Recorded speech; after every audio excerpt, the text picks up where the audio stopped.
conversemos la relación que tiene el alcohol y la ansiedad. Este es un tema a veces no muy popular porque a toda la gente, pues en general, le gusta mucho el consumo de alcohol de manera recreativa, de compartir con los amigos, de estar en eventos y sentir que como que hay una situación particular que hace como que en algún momento alguien no pudiera estar tomando con tanta libertad alcohol, genera como cierto malestar. Pero realmente es que sí hay una relación y es, bueno, las personas que sufren de ansiedad están teniendo una cantidad de malestares, de síntomas, de cambios fisiológicos, de cambios en el pensamiento, de cambios en el comportamiento, y están buscando todo el tiempo cómo poder calmar como toda esta cantidad de angustia y de sensación de desasosiego.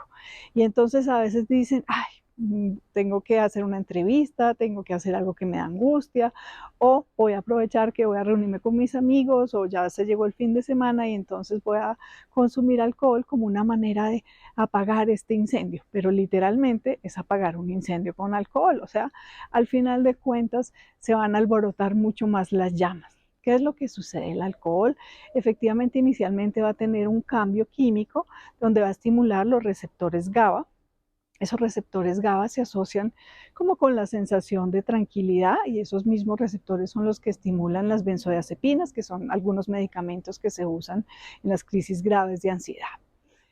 También el alcohol va a disminuir el glutamato, que es un neurotransmisor, un químico que digamos que genera una sensación como de malestar a nivel general del cerebro.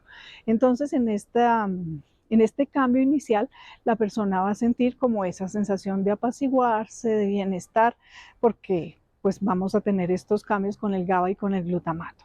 Pero ¿qué pasa?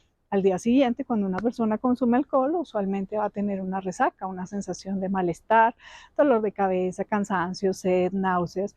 Todo esto es señal de cómo el cuerpo está sufriendo, de cómo el cerebro está inflamado. Y entonces, ¿qué pasa después de que tuvimos por allá estos cambios en los neurotransmisores? Que el cerebro dice, aquí tenemos que lograr un equilibrio. Si el GABA estaba subiendo, pues bajémoslo. Entonces empieza a bajar la sensación de bienestar. Si el glutamato estaba bajando, entonces subámoslo. Y entonces empieza todo lo contrario. Ya el cerebro a disparar nuevamente los síntomas de malestar, de inflamación, de ansiedad, de desasosiego. Entonces esa paz que se obtuvo por unos minuticos o por unas horas se va a pagar muy caro al otro día, ya no solamente asociado a la resaca, sino muchas veces son síntomas que alcanzan a durar 5 o 7 días. O sea que unas horitas de esa sensación de bienestar nos van a salir tan caras casi como una semana. Entonces por eso no es tan buena idea el consumo de alcohol como para manejar la ansiedad y la angustia. Ya entendemos entonces por qué es que no se recomienda. Espero que con esta información te quede claro qué es lo que sucede con el tema. Espero que te guste, que compartas, que le des like al video y que te suscribas al canal. Soy Vicky Pérez, médico psiquiatra. Que tengas un lindo día en armonía.